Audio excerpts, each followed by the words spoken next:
Asher, bakit gusto ni Senator De La Rosa na ibalik itong natapyas sa proposed budget ng AFP? Ella, ang binawas na pondo para sa Armed Forces of the Philippines ay para sa modernisasyon ng AFP sa ilalim ng Department of National Defense. Ito ang binigyan diin ni Senador Ronald Bato de la Rosa sa kasabay ng mga isinasagawang budget deliberation dito sa Senado.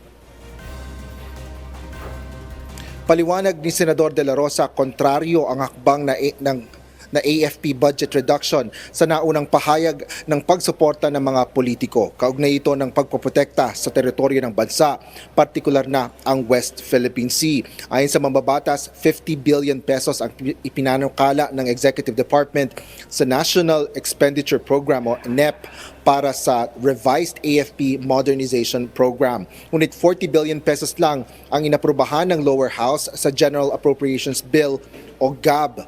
Ito naman ang na-adopt ng Senate Finance Committee sa report nito sa komite para sa budget bill. Bilang dating miyembro ng AFP, kinumpara naman ito ni De La Rosa. Anya, tuwing magsasagawa ng resupply mission ang bansa sa Ayungin Shoal, laging agad na reaksyon ng lahat ay i-modernize ang Philippine Navy. Bukod dito, hindi dapat laging umiiwas ang mga sundalo sa tuwing maharap ang mga ito sa komprontasyon.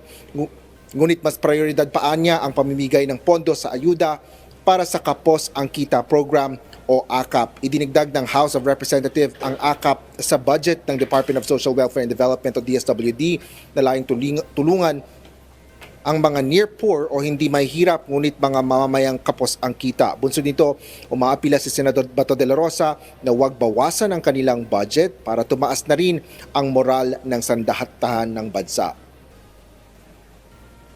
Tiniyak naman ni Senate Finance Committee Chairperson Grace Poe na titingnan nito ang apila ni Senador De La Rosa at nagpahayag din ito ng pagdanais ng pagkukonsidera sa panukala ng mambabatas. Yan ang latest dito sa Senado. Balik sa iyo, Ella.